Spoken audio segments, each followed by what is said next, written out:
D'abord, regardons les dernières infos, les dernières images de l'actualité de ce mardi avec vous, Fanny Wegscheider. Bonjour Fanny. Bonjour Julien, bonjour à tous. Et tout d'abord, la vigilance qui reste de mise sur le front des incendies. Vigilance rouge, vous allez le voir, sur ces 5 départements du pourtour méditerranéen, l'Aude, le Gard, les Bouches-du-Rhône, le Vaucluse et le Var. Malgré une amélioration sur le front des incendies, donc le risque reste très élevé. Les raisons, évidemment, un vent sec et chaud, une végétation toujours très sèche, mais surtout des températures caniculaires. Vous allez le voir également sur la carte qui se superpose quasiment sur les mêmes départements du pourtour méditerranéen. 6 départements, on va le voir, en vigilance orange canicule, y compris les départements de la Corse. La carte va peut-être revenir.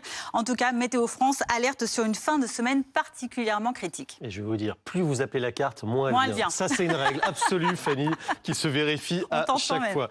Sur le prix des carburants maintenant, tout le monde a pu constater la flambée. Eh bien, on apprend ce matin que les aides vont être maintenues jusqu'en septembre. En effet, le gouvernement promet donc ce maintien et promesse relayée ce matin chez nos confrères de RTL par le ministre des Petites et Moyennes Entreprises, Serge Papin, contre les effets de la situation actuellement très tendue au Moyen-Orient. Le ministre qui rappelle les aides apportées par le gouvernement, mais aussi celles de certains distributeurs.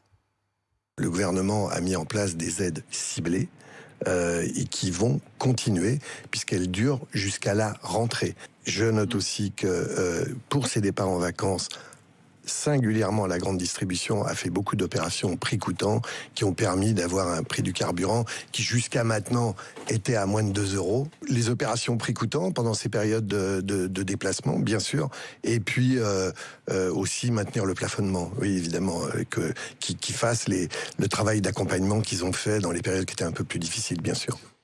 Le vote a été particulièrement serré cette nuit à l'Assemblée, 296 pour, 224 contre. Nous parlons ici, Fanny, de la loi d'urgence agricole. Oui, alors la raison de cette division, c'est la réintroduction dans le texte de l'autorisation, alors certes à titre dérogatoire, mais tout de même, de 2 pesticides jusque-là interdits en France. Parmi eux, le fameux acétamipride, tueur d'abeilles, une autorisation qui avait pourtant été retirée après la pétition d'ampleur contre la loi du plomb l'an dernier.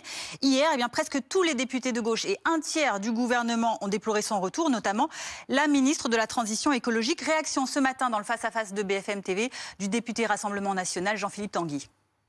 Madame Barbu qui n'a pas de poids de politique, qui n'est pas engagée sur des politiques. Personne ne connaît cette dame parce qu'elle ne fait pas de politique, elle n'en a jamais fait et son existence politique est inexistante. Mais c'est pas le sujet. Le sujet, c'est l'agriculture en France. Le sujet, c'est le courage de produire en France. Ça fait 10 ans que les macronistes dirigent ce pays. Ils ont fait des promesses aux agriculteurs et ils ont besoin qu'on arrête de mentir aux Françaises et aux Français, qu'on leur fasse peur sur tout et n'importe quoi, alors que parallèlement, on n'assure pas les contrôles sanitaires sur les produits qui sont vraiment dangereux.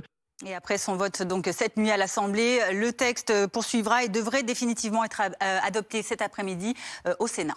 On a aperçu Cédric Jubilard derrière vous, Fanny, parce que c'est une question qui se pose à nouveau très fort ce matin. Le meurtre de sa femme était-il prémédité ou pas? Eh bien, de nouveaux éléments viennent enrichir l'enquête. Oui, et il porte sur sa téléphonie mobile. Plusieurs dispositifs ont en effet localisé l'appareil à quelques centaines de mètres à peine du champ dans lequel eh bien, nous avons découvert les ossements de Delphine Jubilard, et ce, dès le 5 décembre 2020, soit à peine 10 jours avant que Cédric Jubilard n'y aille déposer le corps de son épouse. Alors était-il en repérage? Allait-il travailler? Allait-il y rencontrer quelqu'un?